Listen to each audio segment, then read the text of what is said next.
Welcome. Thank you so much for joining us. I'm Paige Ryans, and we are talking about today one of my favorite events of the year, the 24th Annual Garden State Film Festival, New Jersey's premier independent film festival. From March 26th through March 29th, you can enjoy over 200 incredible films from various countries throughout 9 different venues in Asbury Park and Cranford, New Jersey. It's 4 fun days packed with just incredible independent films and various events. Tickets are available at gsff.org/tickets, and you can get your tickets now until the event. And there will also be tickets available at the door while supplies last. And now let's dive in and meet today's filmmakers. Today, I am here with director Scotty Thompson and her film Sienna and the Sit. Welcome, Scotty. Thank you. Glad to be here. So happy to have you here. Of the festival too. I hear such great things about you all. So honored to be a part of it. Awesome. We're so honored to have you a part of it, truly. And just to have you here to talk about your film. It's such a great film and just very excited. So I hope you're excited too. Oh yeah, absolutely. Absolutely. And a nice chance to discuss it a little ahead of time. Maybe peek. Yes. Yeah. Pique viewers' interests. Yes, absolutely. Absolutely. Well, I know I kind of started with the introduction. You're the director and writer, but I'll let you just share a little bit about kind of like your role with the film, and if you wanted to just talk a little bit about what the film Sienna and the Sit is about. Sure thing. So yes, I wrote and directed it. It's my directorial debut. And I also act in it and helped produce on it. So wore a lot of hats. And it's actually inspired by real life experience that I went through, sort of, not truly like in the film, but going through a breakup. And thematically it's about grief and how we avoid sitting with our pain. And I believe comedy, laughter is the best medicine. So got inspired when a friend talked to me about getting over a breakup through different ways we deal with moving through pain, and came up with this idea of someone going through a difficult time in their life. And it's about a woman who can't get over an ex and sits Shiva for him. And it's a comedy. I won't say too much more because I really fine, but that's a great start to it. And I love that you kind of talked a little bit about like the mix of humor with kind of like a serious theme and everything like that.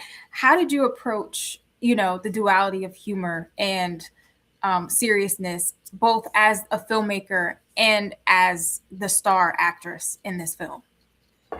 Well, I think that as humans, we do pretty wild things when we come face to face with grief.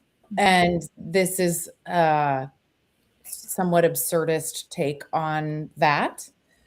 And when you get a chance to watch the film in terms of the filmmaker dealing with wild aspects of production that you're not counting on, for example, much like life throws all kinds of curveballs at us, which sort of dealt with thematically in the film as well.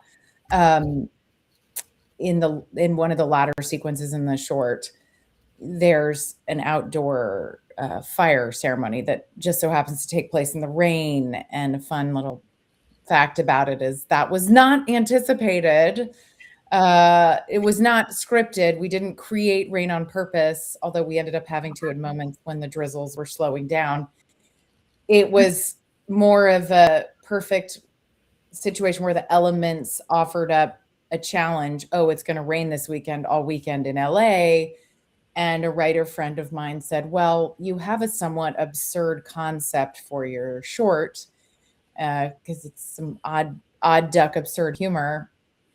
Why don't you work with the fact that the rain is coming and your primary character is dragging her fellow Shiva sitters outside into the rain for a fire ceremony? And it actually, I think, elevated the film itself as a whole. So it was a fun exploration. And what could have been really traumatic and horrible, rain, and it became actually a character in the film that elevated the production, I think. So, Wow, that's awesome. I mean, I would have never known. I think that it just like fit perfectly in the story, and I think the rain is symbolic in itself. So I think that it was a perfect, just a perfect moment. yes, The rain was a paid actor, as people would say. Um, absolutely. um, so you talk about kind of like this ensemble of like people that you've gathered and that are here to just kind of support and the concept of community. How did you kind of go about finding this ensemble? Because I feel like every character is just perfect. Like it just perfectly meshes well into this wonderfully, just I think it just every character was just like perfectly, written and placed here. How did you go about finding that ensemble cast?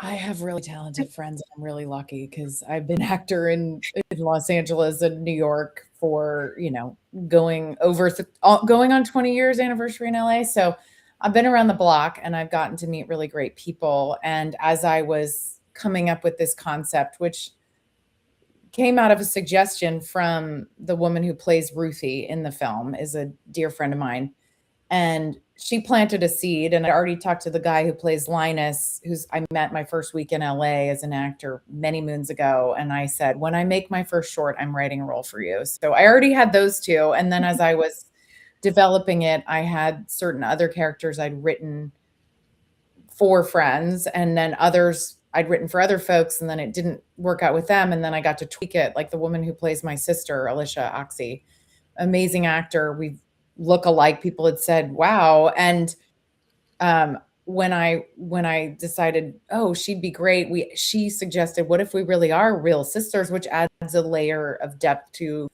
relationship, which is hard to get to quickly in a short film. If you're Mhm. in an ensemble piece, it's a lot to juggle, a lot of characters, a lot of history, and you're trying to cram it all in so there's enough of an arc that your audience can stay with you. So bringing on board these talented people who are willing to offer up their ideas and their suggestions, and I worked with them to make sure the rating fit their mouths, and everyone brought so much to the table and worked with me. And I felt really, really lucky to have such talented people who really understand script analysis and are funny.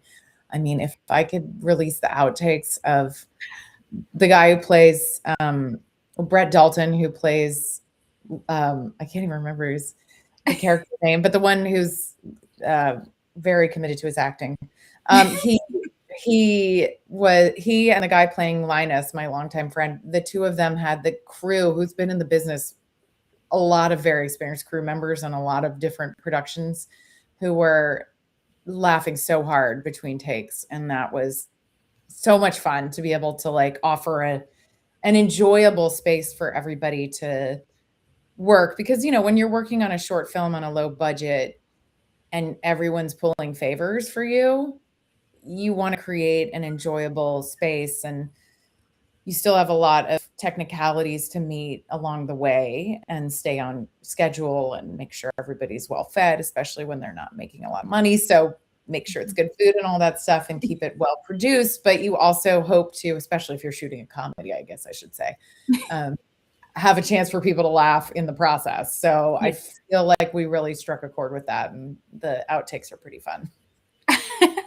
I Now that you mentioned outtakes, I would definitely, because I'm like, if the film itself was funny, I can imagine how much funnier the outtakes are. So I It was I a would. good lesson to me as a director, first time like witnessing, oh gosh, you have to cut. You have to, Yeah. they say like kill your babies. You have to cut some of these brilliant moments because there's just not time for all of it. And um, lots of lessons learned about that too. So Yes. it was a good experience to have too much to draw from. Yes, for sure. For sure. Um, I am curious to know, like, what is, or, okay, so I know one of the quotes is, I won't say it directly, but it's something along the lines of just sitting with your grief. And so kind of how, first of all, I think that that's a great, I think that that's just a great quote, and that's a great theme, an important theme, because I think with grief, there's really no one way, and I think that there's just it's the general kind of theme of the film. It's just, there is no traditional way, there's really no one set way. So how do you what do you hope audiences kind of take away from this film after watching it? Yeah, I love that question. And, the protagonist, Sienna, is someone who has tried everything to deal with her grief in a way that we live in such a fast-paced, very distracted world, as we know, and new information coming at us all the time. And that was something I wanted to play with, in the way that, like, the friends show up to support her, but then it becomes about them projecting their solution onto her. And she's so desperate to find a way through to the other side of her grief. Meanwhile, you've got the voice of reason repeating this, sit with it, which is something I think we all need to do collectively in order to move. The only way out is through, right? And so that involves being with the pain and the discomfort. And the film is really about someone who's like, can't get there, and finally, through this experience, through this Shiva, it gets turned on its head, because it's also the film is also a commentary on cultural appropriation and how people grab at things just to make it work for them without actually understanding what they're doing or the depth of significance behind it, which is also something I think that's an affliction we have in our society, where people bypass and don't actually deal with things and say that they know. And so that was something I wanted to play with, and that's why it all flips upside down by the end. And then it's there's no way out but through. Yes. There's no way out but through. I need to write that down. I feel like that's definitely a testament to just life's obstacles. You just kind of have to, there's really no one way to work through it either. You just kind of have to ride that wave of things. Yeah. And that's what I love too, that you highlighted that point. And, that this is someone who's pulling at everything. And, she's not consciously being offensive. And at the end of the day, this snafu and appropriating things ultimately gets her through to the place where she needs to be. And she gets a little bit schooled along the way. So I think that is part of the experience of trying to find that solution for ourselves. And I do think it's such an individual experience, and you can call upon religious or cultural or societal traditions that you've heard of or encountered, and they may or may not work. It's the same way I think of, for me, as an actor. For many years, I've had a lot of different teachers, and I draw from all of them, and they're all tools in my toolbox of how to approach a role. And it's not one avenue for me. It's a multifaceted thing. Yeah. And I think that's how you learn, just kind of like, there's so much to learn around. I say, like, life is just kind of like a lifelong learning thing. Like, you're constantly learning new things, and maybe you're learning what to do and what not to do, but like through it all, you're still learning something new. So I think it's definitely beneficial. I want to just quickly also just highlight just one of the best acting performances that I've seen you deliver at the end of this film. And I won't go into much detail, but truly it's one of the best performances that I've seen. I want to know what was the most rewarding part of just being able to, this film going from concept and just seeing it on the screen, but also being part of this delivering a performance in there. Like, how rewarding, or what is the most rewarding part of just seeing this vision, seeing this concept come to life, especially as your directorial debut?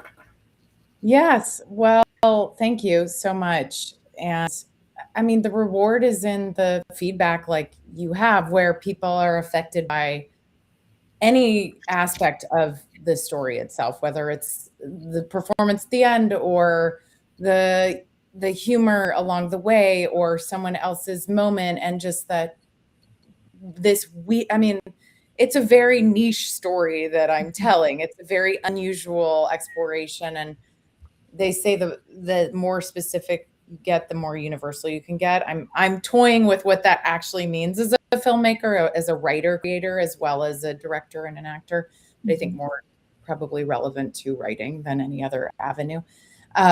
So for me, getting to sit in an audience and have people laugh and then come up and say, yes, I've been through a similar experience, or I went through, I've sat Shiva for a family member and this really resonated, even though it's a family member and it's a different situation than what you're portrayed on screen. It really actually touched me in a way I didn't expect it to. Or that's why at least I wish to make art and transmute what I've personally experienced as a human into an alternate universe story that can then touch other people, because I think that's why we go to watch movies. We get touched by other people, or film, or go to a museum, or listen to a piece of music. It's all dance. All of it is to be reminded of our common humanity, and that whatever the specifics are,